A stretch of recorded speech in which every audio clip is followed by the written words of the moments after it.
يا أيها الذين آمنوا إذا نودي للصلاة من يوم الجمعة فاسعوا إلى ذكر الله وذروا البيع. إن الحمد لله نحمده ونستعينه ونستغفره ونعوذ بالله من شرور أنفسنا ومن سيئات أعمالنا. من يهده الله فلا مضل له ومن يضلله فلا هادي له، وأشهد أن لا إله إلا الله وأشهد أن محمدا عبده ورسوله. فاعوذ بالله من الشيطان الرجيم. بسم الله الرحمن الرحيم. يا أيها الناس اتقوا ربكم الذي خلقكم من نفس واحدة وخلق منها زوجها وبث منهما رجالا كثيرا ونساء واتقوا الله الذي تساءلون به والأرحام إن الله كان عليكم رقيبا. محترم بزرگوں، نوجوان دوستوں، پردہ نشین خواتین اسلام اور میرے چھوٹے بھائیوں، ہر طرح کی بڑائی، بزرگی، کبریائی اسی اللہ رب العالمین کے لائق اور زیبا ہے جس نے ہم تمام کو اور ایک ہجری سال دیکھنے کا موقع عطا کر رہا ہے. اسی نے ہم کو ایمان کی دولت سے نوازا، اسی نے ہم کو ہدایت کے دروازوں سے روشناس کرایا، اسی نے ہم کو اس کے سامنے جھکنے والا بنایا، اس کے سامنے سجدہ کرنے والا بنایا، اسی کے سامنے گڑ گڑانے والا بنایا. لاکھوں درود و سلام ہو جناب محمد رسول اللہ صلی اللہ علیہ وسلم پر، جن کو اسوہ حسنہ بنا کر، کامل نمونہ بنا کر ہم تمام کی طرف مبعوث فرمایا. سامعین کرام، آج ہم اس ٹاپک پر بات کرنے جا رہے ہیں. ہمارا عنوان ہے پیغام محرم. ہم نے اس عنوان کا انتخاب اس لیے کر رکھا ہے کہ ہم جن دنوں سے گزر رہے ہیں وہ محرم کا مہینہ ہے، اور جس تاریخ سے گزر رہے ہیں 9 محرم کی تاریخ سے ہم گزر رہے ہیں. ایسے موقع پر ہم مناسب سمجھتے ہیں کہ محرم ہمیں کیا پیغام دیتا ہے، محرم سے ہمیں کیا سیکھنا چاہیے. اگر کچھ باتیں یاد دہانی کے طور پر کی جائیں تو زیادہ بہتر ہوگا، اسی لیے ہم نے اس عنوان کا انتخاب کر رکھا ہے. سامعین کرام، ماہ محرم جیسے ہی آ جاتا ہے تو معاشرے کا رنگ بدل جاتا ہے، گلی کوچوں کا رنگ بدل جاتا ہے. لوگ اپنے اپنے طور پر بہت سارے خرافات انجام دیتے رہتے ہیں. لوگ الگ الگ عقیدوں کے مطابق اپنے اپنے اعمال کو پیش کرتے رہتے ہیں. اسلام کیا ہے؟ ایمان کیا ہے؟ دین کیا ہے؟ اسلام کیا کہتا ہے؟ دین کیا کہتا ہے؟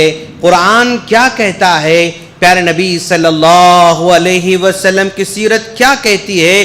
صحابہ کرام کی سیرت کیا کہتی ہے؟ اس کے بارے میں سوچنے والے لوگ معاشرے میں بہت کم ہوتے ہیں. وہ جس کو زیادہ چیختے ہوئے بولتے ہوئے سنتے ہیں متاثر ہو جاتے ہیں. کوئی روتے ہوئے بولتا ہے تو متاثر ہو جاتے ہیں. کوئی آنکھوں سے آنسو نکال کر بولتا ہے تو متاثر ہو جاتے ہیں. کوئی ظلم کے قصے سناتا ہے تو متاثر ہو جاتے ہیں. اور کوئی مظلومیت کے واقعات بیان کرتا ہے تو متاثر ہو جاتے ہیں. وہ یہ نہیں سوچتے کہ بولنے والا کیا یہ شریعت کے مطابق ہے، بولنے والا کیا یہ سیرت کے مطابق ہے، کیا یہ صحیح تاریخ کے مطابق ہے جیسے کہا جا رہا ہے، جیسے سنایا جا رہا ہے.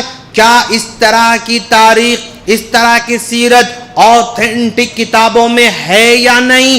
اس کے بارے میں سوچنے والے لوگ معاشرے میں بالکل ناپید ہوتے جا رہے ہیں. سامعین کرام، ماہ محرم جب آ جاتا ہے تو ایک ٹاپک کو بہت زیادہ ہائی لائٹ کیا جاتا ہے، وہ ہے قربانی کا ٹاپک. حضرت حسین رضی اللہ تعالی عنہ کی قربانی کا ٹاپک سب سے زیادہ ہائی لائٹ کیا جاتا ہے. جبکہ حضرت حسین رضی اللہ تعالیٰ عنہ کے ساتھ ساتھ دین اسلام کے نام پر، ایمان کے نام پر قربانیاں دینے والے شخصیات کی سیرت میں بھرمار ہے، ایسی قربانیاں جن کو سن کر رونگٹے کھڑے ہو جاتے ہیں، لیکن ان میں سے کسی کا تذکرہ نہیں ہوتا ہے۔ بڑے بڑے صحابہ کرام کی بڑی قربانیوں کو نظر انداز کیا جاتا ہے۔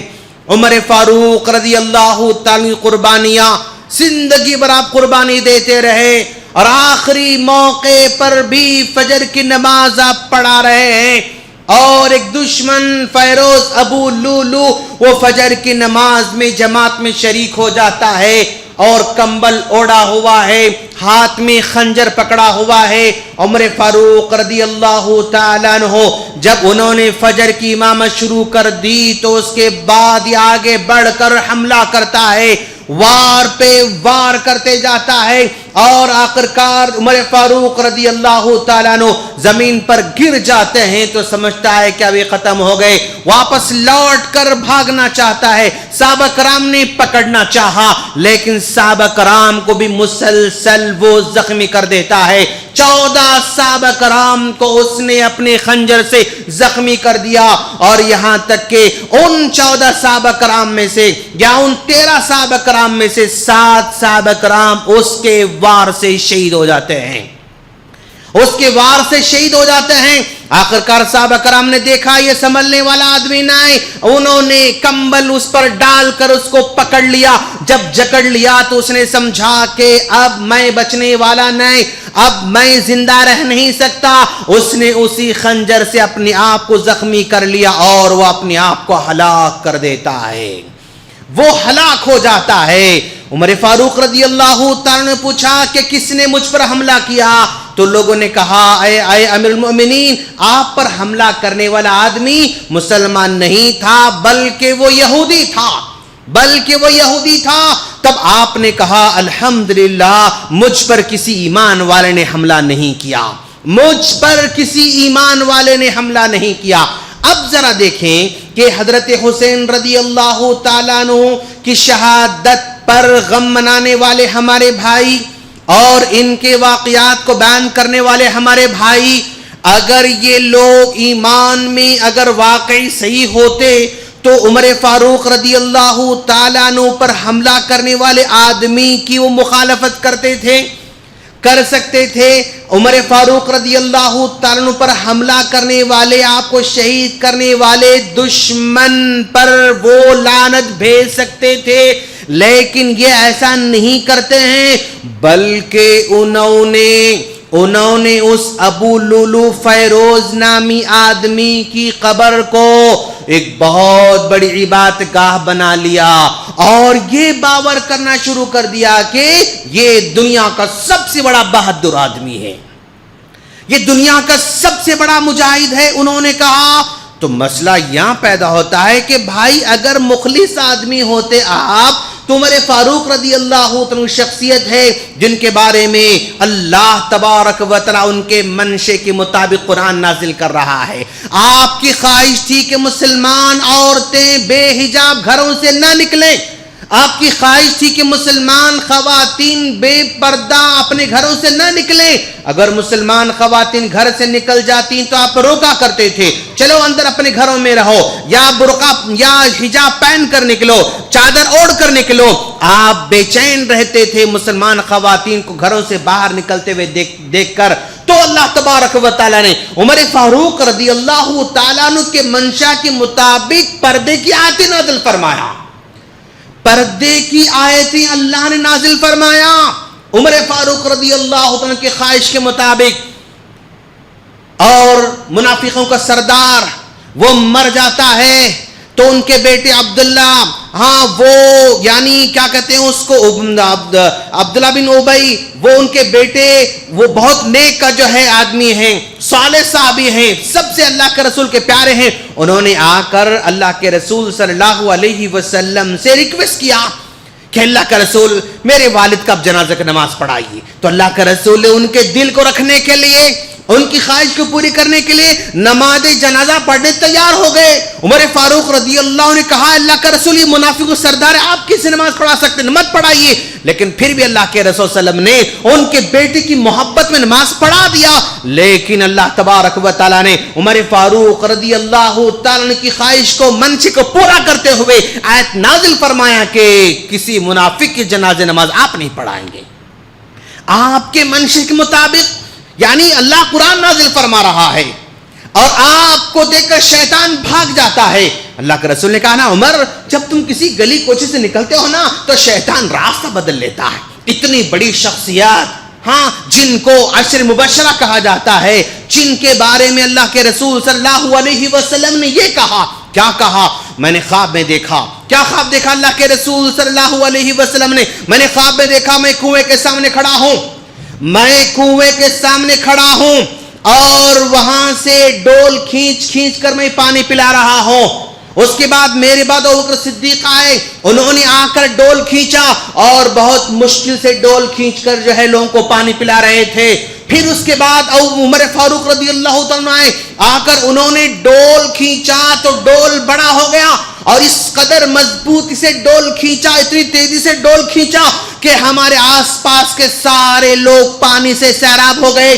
سارے لوگوں نے اپنی اونٹوں کو پانی پلایا, سارے لوگوں نے اپنے اپنے گھروں کو پانی سے بھر دیا.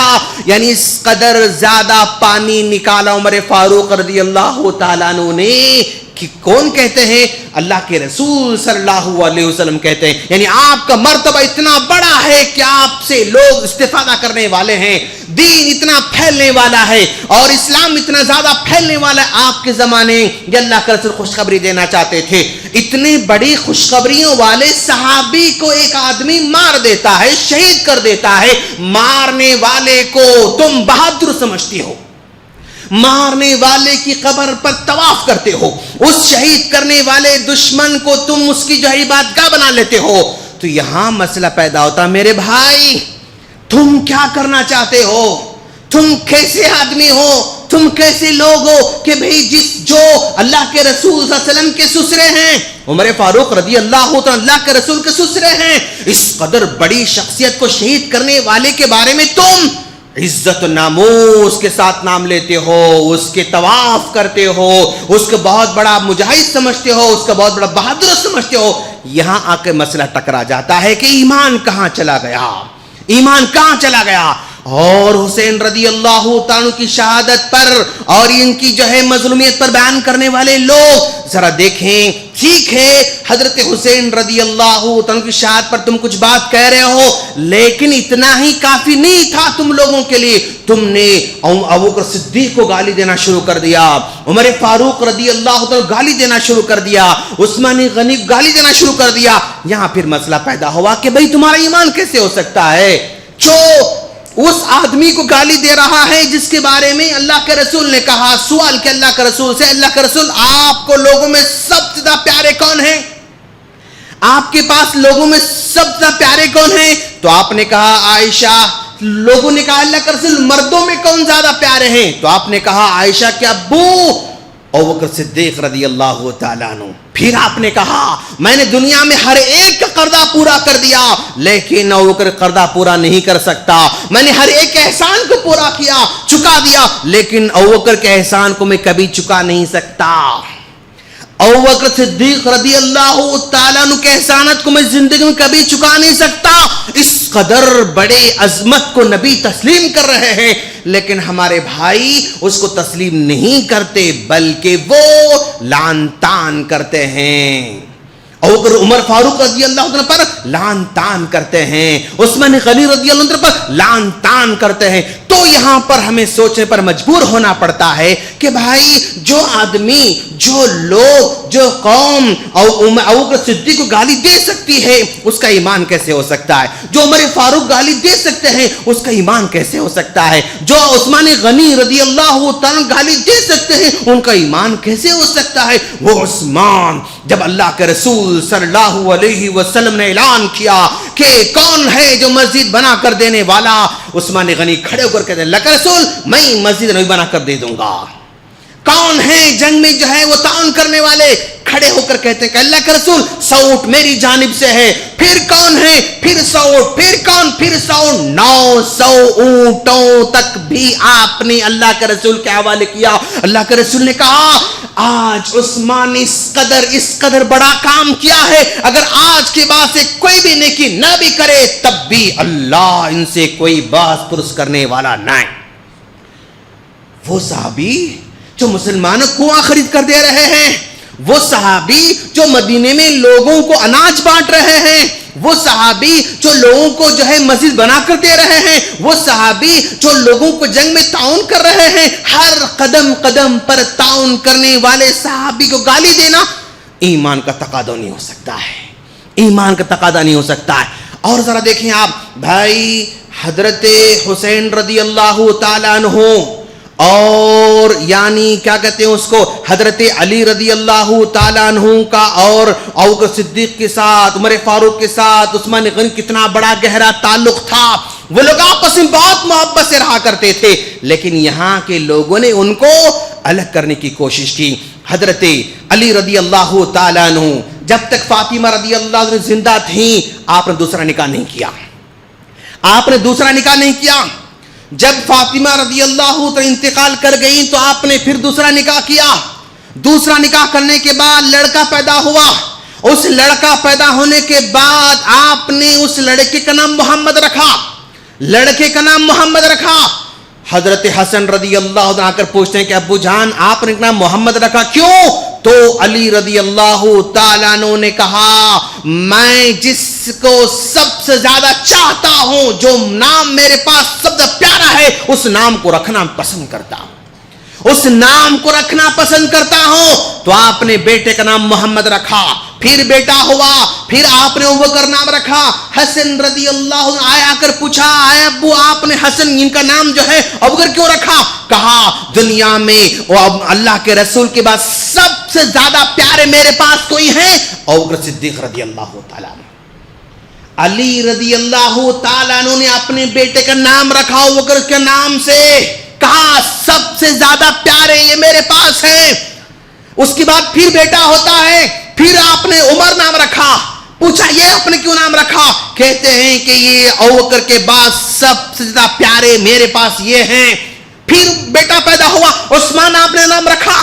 اب دیکھ رہے ہیں آپ کہ بھی علی رضی اللہ تعالیٰ عنہ اپنے بچوں کا نام رکھ رہے ہیں ابوبکر, محمد, ابوبکر, عمر, عثمان. اس قدر یہ آپس میں جو ہے محبت کرنے والے ہیں, اس قدر آپس میں محبت کرنے والے ہیں. یہ اس قدر محبت کرنے والوں کو انہوں نے توڑنا چاہا, انہوں نے الگ کرنا چاہا, انہوں نے جو ہے لان تان کرنا شروع کر دیا. تو بھائی جو آدمی صحابہ کو لان تان کر سکتا ہے وہ ایمان والا تو نہیں ہو سکتا. کیوں؟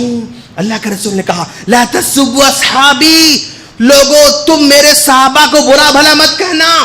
لا تسبوا اصحابی, میرے صحابہ کو تم برا بھلا مت کہنا. کیوں؟ لو ان احدکم انفق مثل احد ذهبا ما بلغ مد احدهم ولا نصیفہ. اگر تم میں کا کوئی آدمی احد پہاڑ کے برابر بھی سونا خرچ کر دے تو وہ میرے صحابہ نے ایک مد اناج جو خرچ کیا نا اس کے برابر بھی نہیں ہو سکتا ہے. صحابی نے ایک مد اناج خرچ کیا, ہاں ایک مد اناج خرچ کیا, اور تم لوگوں نے ایک پہاڑ احد کے پہاڑ کے برابر سونا خرچ کر دیا, تب بھی تمہارا اجر اس ایک مد کے برابر نہیں ہو سکتا. ولا نصیفہ, اگر کسی صحابی نے آدھا مد جو ہے اناج خرچ کیا, تم نے احد پہاڑ کے برابر سونا خرچ کر دیا, تب بھی تمہارا احد پہاڑ کے برابر جو سونا خرچ کرنے جو ثواب ہے نا وہ آدھے مد اناج کے برابر بھی نہیں ہو سکتا. اس قدر بڑے عظمت والے صحابہ, ان صحابہ کرام کو برا بھلا کہنا ایمان والا نہیں ہو سکتا, ایمان کا تقاضا تو نہیں ہو سکتا. تو مسئلہ یہاں پر پیدا ہوتا ہے. اور پھر اب ذرا دیکھیں آپ کہ بھائی لان تان کرنا ایمان کی علامت تو نہیں ہو سکتی ہے. اور قربانی دینے والے حسین رضی اللہ تعالیٰ عنہ ہیں, ان کے ساتھ ساتھ بڑے بڑے صحابہ کرام بھی قربانی دینے والے ہیں. عمر فاروق رضی اللہ عنہ شہید ہوئے, عثمان غنی رضی اللہ عنہ شہید ہوئے, علی رضی اللہ عنہ وہ بھی شہید ہوئے، صحابہ کرام شہید ہوئے، اور خباب رضی اللہ عنہ شہید ہوئے، سمیہ رضی اللہ عنہ شہید ہوئی، بے شمار ان گنت جو ہے قربانیاں آئیں۔ یہ قربانی کے ساتھ ساتھ دوسرے بھی قربانی کو تذکرہ کرتے تو کچھ سمجھ میں آتا، لیکن اس قربانی کے ساتھ ساری دنیا کی قربانیوں کو نیچے گڑھے میں ڈال دینا اور پوری اسلامی تاریخ میں کسی کی قربانی کو تسلیم نہیں کرنا، صرف ایک ہی قربانی کو تسلیم کرنا، یہاں پرابلم ہوتا ہے۔ اور بھائی حسین رضی اللہ عنہ کے بھائی حسن رضی اللہ تعالیٰ عنہ ان کا نام بھی نہیں لیا جاتا، ان کی قربانی کا تذکرہ بھی نہیں ہوتا، حالانکہ انہوں نے بھی قربانی دی، لوگوں نے ان کو زہر دے کر ان کو شہید کر دیا، ان کا نام تک بھی کہیں نظر نہیں آتا، سیرت میں، بیان میں، اس میں ان کا نام کی سیرت پر کوئی تذکرہ نہیں ہوتا۔ حسن جتنی باتیں ہیں نا حسن رضی اللہ عنہ کے بارے میں آتی ہیں، اللہ کا رسول خطبہ دے رہے تھے، حسن دوڑتے آ رہے تھے رضی اللہ تعالیٰ عنہ، گر پڑے، آپ نے خطبہ چھوڑ کر ان کو گود میں لیا اور پھر خطبہ دینا شروع کر دیا۔ کس کے بارے میں؟ حسن رضی اللہ عنہ کے بارے میں۔ آپ نماز پڑھ رہے تھے، سجدے کی حالت میں تھے، اور حسن رضی اللہ عنہ آ کر پیٹھ پہ بیٹھ گئے اور آپ سجدہ لمبا کرتے گئے، یہاں تک کہ صحابہ کرام کو ڈاؤٹ ہوا کہ بھئی اللہ کا زندہ ہیں، چلے گئے۔ ایک صحابی ایسا اٹھ کے دیکھ لیا انہوں نے، ہاں سجدے میں سے اٹھ کے دیکھ لیا کیا حال ہے، تو حسن رضی اللہ تعالیٰ آپ کے پیٹھ پر بیٹھے ہوئے ہیں، سمجھے ہاں پیٹھ پر بیٹھے سے سجدہ لمبا ہو رہا ہے۔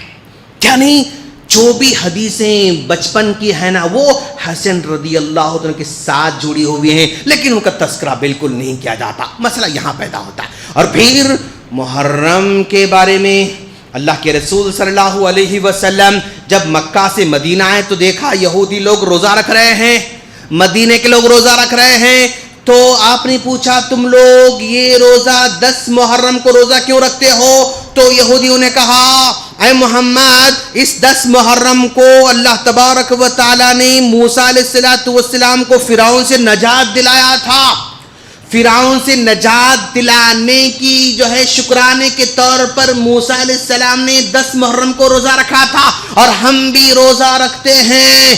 تو اللہ کے رسول نے کہا اچھا اگر بات ایسی ہے کہ موسیٰ علیہ السلام کو نجات دلانے کی وجہ سے اگر 10 محرم کو تم روزہ رکھ رہے ہو، موسیٰ علیہ السلام کی پیروی کرتے ہو، تو ہم بھی تم سے زیادہ حقدار ہیں موسیٰ کی پیروی کے، ہم تم سے زیادہ محبت کرتے ہیں موسیٰ علیہ السلام سے، ہم تم سے زیادہ پیروی کرتے ہیں موسیٰ علیہ السلام کی، ہم بھی روزہ رکھیں گے۔ اللہ کے رسول نے کہا ہم بھی 10 محرم کو روزہ رکھیں گے۔ آپ نے 10 محرم کو روزہ رکھ لیا، لیکن پھر آپ نے کہا آئندہ سال اگر میں زندہ رہوں گا تو 9 اور 10 محرم کو روزہ رکھوں گا، 9 اور 10 محرم کو روزہ رکھوں گا۔ تو گویا یہ 10 محرم کا روزے کا تعلق شہادت حسین رضی اللہ تعالیٰ عنہ سے نہیں ہے، یہ حسین رضی اللہ عنہ شہادت سے واقع سے اس کا کوئی تعلق نہیں ہے، بلکہ اس کا تعلق کس سے ہے؟ حضرت موسیٰ علیہ السلام سے ہے۔ تو گویا 10 محرم کا روزے کے بارے میں صحابہ کرام پوچھا اللہ کا رسول اگر روزہ رکھیں تو کیا ملنے والا ہے؟ تو اللہ کے رسول نے کہا تکفر السنۃ الماضیہ، 1 سال کے گناہ اللہ معاف کر دیتا ہے، 1 سال کے گناہوں کو اللہ معاف کر دیتا ہے۔ تو گویا ہم 10 محرم کو روزہ رکھ رہے ہیں تو اس کا تعلق حضرت حسین رضی اللہ عنہ سے نہیں ہے، بلکہ اس کا تعلق کس سے ہے؟ حضرت موسیٰ علیہ السلام سے تعلق ہے۔ اب ہمارے بھائی اب جو ہے یعنی 10 محرم کو اللہ کے رسول نے روزہ رکھنے حکم دیا، لیکن اس حکم پر تو عمل تو دور کی بات، الٹا اس دن ہم کھلا رہے ہیں، پلا رہے ہیں، اچھے کھانے پکا رہے ہیں، اچھے شربت بنا کے پلا رہے ہیں۔ تو گویا اس حدیث میں جو ثواب بتایا گیا ہے اس پر عمل کرنے والا کوئی نہیں، اس پر چلنے والا کوئی نہیں، اور موسیٰ علیہ السلام کو جو فرعون سے نجات ملی اس پر شکر ادا کرنے والا کوئی نہیں۔ پھر یہاں پر خلاف ورزی ہو رہی ہے، اللہ کے رسول نے کہا روزہ رکھو لیکن ہم روزہ نہیں رکھ رہے ہیں، اللہ کے رسول نے کہا موسیٰ علیہ السلام کا اس کا تعلق ہے ہم اس کو ماننے تیار نہیں ہیں، تو گویا یہاں پر مکمل خلاف ورزی ہو رہی ہے۔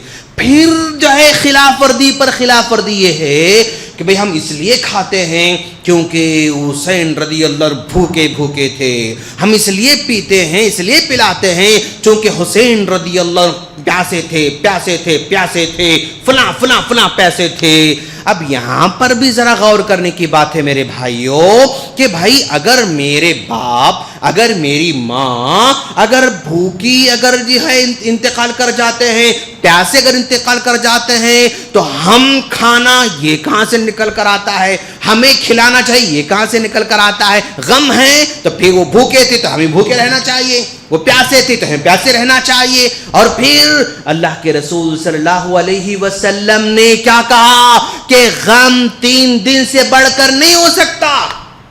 کسی کی وفات پر، کسی کی شہادت پر مرد آدمی کو 3 دن سے بڑھ کر غم منانا جائز نہیں ہے۔ یہاں پر شہید ہو کر جو ہے 1300 سال ہو گئے، شہید ہو کر 1350 سال ہو گئے، اس کے بعد پھر غم، یہ کہاں کے شریعت ہو سکتی ہے؟ کیوں اللہ کے رسول نے غم منانے سے منع کر رکھا ہے؟ پھر ہم ہر سال غم منا رہے ہیں، تو یہ غم منانا بھی اللہ کے رسول کے حکم کے سراسر خلاف ہے۔ ہاں، خواتین کو 40 دن جو ہے 4 مہینے 10 دن تک غم منانے کا حکم دیا گیا ہے، وہ شوہر کے انتقال پر، شوہر کے انتقال پر 4 مہینے 10 دن، اور مرد ہے اپنے گھر میں والد انتقال کرتے ہیں، والدہ انتقال کرتے ہیں، بھائی انتقال کرتا ہے، صرف 3 دن تک غم منا سکتا ہے، اور وہ بھی ماں مطلب جو ہے چہرے کو پیٹے بغیر، اپنے سینے کو پیٹے بغیر، صرف جو ہے وہ یعنی کھانے سے رک جاتا ہے تو شریعت کہتے ٹھیک ہے غم میں ہے چھوڑ دو اس کو۔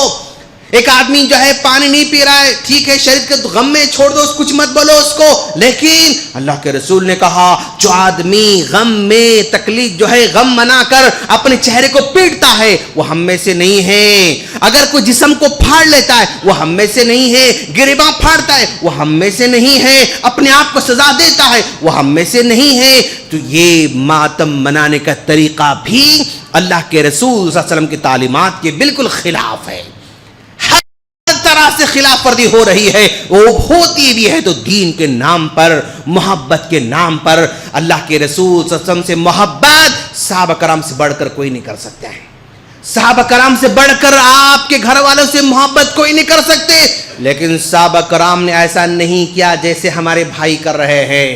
صحابہ اللہ کے رسول کے انتقال کے بعد غم اور کیا ہو سکتا ہے؟ اللہ کے رسول کے انتقال کے غم سے بڑھ کر دنیا میں کسی غم نہیں ہو سکتا، لیکن صحابہ کرام نے ایسے غم نہیں بنائے جو ہمارے بھائی منا رہے ہیں۔ صحابہ کرام انتقال کرتے گئے، شہید ہوتے گئے، لیکن پھر بھی صحابہ نے ایسا طریقہ اختیار نہیں کیا۔ تو جو بھائی ہمارے کر رہے ہیں وہ اگر ہم قرآن کے مطابق دیکھیں تو بھی غلط لگتا ہے، حدیث کے مطابق دیکھیں تو بھی غلط لگتا ہے، سیرت کے مطابق دیکھیں تو بھی غلط لگتا ہے، تاریخ کے اعتبار دیکھیں تو بھی غلط لگتا ہے، لیکن پھر بھی اس کو صحیح سمجھ کر کرنا اور بڑی غلطی ہو جائے گی، اور بڑی غلطی ہو جائے گی۔ ایسے موقع پر ہمارا رول کیا ہونا چاہیے؟ ہمارا رول مثبت ہونا چاہیے، ہمیں محبت سے سمجھانا ہے، ہمیں نفرت نہیں کرنا ہے، ہمیں نفرت والی باتیں نہیں کرنا ہے، ہمیں بھڑکا والی باتیں نہیں کرنا، ہم محبت سے سمجھائیں گے۔ اگر یہ نہیں سمجھیں گے، ان کے بعد والی نسل سمجھے گی انشاءاللہ، ان کے بچے سمجھیں گے انشاءاللہ، ان کے بچے بھی نہیں سمجھے ان کے بچے سمجھیں گے انشاءاللہ، لیکن ہمارا کام سمجھاتے رہنا۔ اللہ کے رسول صلی اللہ علیہ وسلم سمجھاتے رہے، صحابہ کرام سمجھاتے رہے، اور ہمارے بڑے محدثین سمجھاتے رہے، بڑے علماء کرام سمجھاتے رہے۔ ہم دین اسلام کو محبت سے سمجھاتے رہیں گے، اور جس طریقے سے ان کو سمجھ میں آ سکتا ہے ویسے سمجھائیں گے انشاءاللہ۔ جس طریقے سے ان کو سمجھ میں آ سکتا ہے ان طریقوں سے سمجھاتے رہیں گے انشاءاللہ۔ کیوں؟ ہم ایک ایمان والا آدمی ایک ڈاکٹر کی طرح ہوتا ہے، ایمان والا آدمی ایک ڈاکٹر کی طرح ہوتا ہے۔ ڈاکٹر مریض سے نفرت نہیں کرتا، مرض سے نفرت کرتا ہے، مریض سے نفرت نہیں کرتا، مرض سے نفرت کرتا ہے۔ تو ویسے ہمیں بھی عقیدے کی اصلاح کرتے رہنا ہے، نفرت نہیں کرنا ہے، سمجھاتے رہنا، دعا کرنا ہے اللہ ان کو ہدایت نصیب فرما، دعا کرتے رہنا ہے۔ کیوں؟ اللہ کے رسول صلی اللہ علیہ وسلم اپنی قوم کے دعا کرتے تھے۔ آپ طائف میں پتھر برسائے لوگوں نے، اللہم اہدی قومی فإنہم لا یعلمون، اللہم اہدی قومی فإنہم لا یعلمون، پتھر برسا رہی قوم، لیکن آپ پھر بھی دعا دے رہے ہیں کہ اللہ یہ نہیں جانتے مجھے، اسی لیے ان کو ہدایت نصیب فرما، یہ نہیں جانتے پتھر برس آ رہے ہیں، ہدایت نصیب فرما۔ تو ہم بھی ہمیشہ دعا کرتے رہیں گے کہ اے اللہ جو بھی شریعت کو نہیں سمجھ رہے ہیں ان کو شریعت سمجھنے کی توفیق عطا فرما، جو شریعت کو سمجھنا نہیں چاہتے ہیں ان کو شریعت سمجھنے کی توفیق عطا فرما، جو شریعت کی خلاف ورزی کر رہے ہیں ان کو صحیح اتباع کرنے کی توفیق عطا فرما، قرآن سمجھنے کی توفیق عطا فرما، احادیث سمجھنے کی توفیق عطا فرما، سیرت سمجھنے کی توفیق عطا فرما، ان کے دلوں کو کھول دے، ان کے سینوں کو کھول دے، ان کے فہم کو کھول دے، ان کے ایمان کو، ان کے دلوں کے اندر ایمان کی چنگاری پیدا فرما، ان کے دلوں میں بھی ابوبکر صدیق سے محبت پیدا فرما، ان کے دلوں میں بھی عمر فاروق سے محبت پیدا فرما، ان کے دلوں میں بھی عثمان غنی سے محبت پیدا فرما، ان کے دلوں میں بھی اما عائشہ صدیقہ رضی اللہ تعالیٰ سے محبت پیدا فرما، ان کے دلوں میں بھی سارے کے سارے صحابہ کرام بارے میں محبت پیدا فرما، اور ان کے دلوں میں بھی سنت کیا ہے جاننے، سنت پر عمل کرنے، ایمان کیا ہے جاننے، ایمان پر عمل کرنے، صحابہ کرام کیا ہے جاننے، صحابہ کرام کے طریقے پر چلنے کی توفیق عطا فرما، اور ان تمام کے دلوں کو کھول دے۔ آمین۔ وآخر دعوانا الحمدللہ رب العالمین۔